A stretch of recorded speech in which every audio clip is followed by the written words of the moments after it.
Depuis qu'il a officiellement été désigné pour assurer le suivi génomique du SARS-CoV-2, le laboratoire de l'UMR-PIMID de l'université a déjà séquencé plus de 150 échantillons envoyés par le CHU et les laboratoires privés. Les variants britanniques, sud-africains et brésiliens sont bien présents sur le territoire avec des provenances très différentes. Dans le dernier jeu qu'on a séquencé, il y a 11 variants sud-africains. Dans les 11, il y en a 9 qui sont importés, c'est-à-dire qui viennent des voyageurs qui rentrent des voyages. Et puis il y en a 2 qui n'ont jamais voyagé, qui suggèrent, qui confirment une transmission autochtone de ces 2 variants sud-africains. Et puis, pour ce qui est du variant britannique, c'est un cas importé.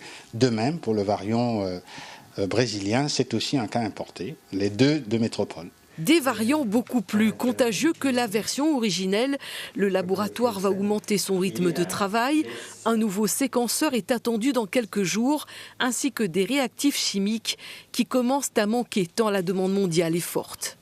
Alors c'est une vraie question de stratégie parce que séquencer de plus en plus, certes, mais il va falloir quand même essayer de dimensionner les choses.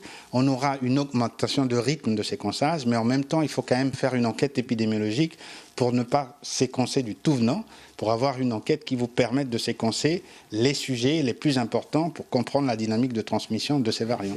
Certaines mutations du virus posent aussi question selon le chercheur. Elles peuvent contourner la protection immunitaire d'un sujet qui a déjà été infecté ou augmenter de manière importante la charge virale chez les plus petits.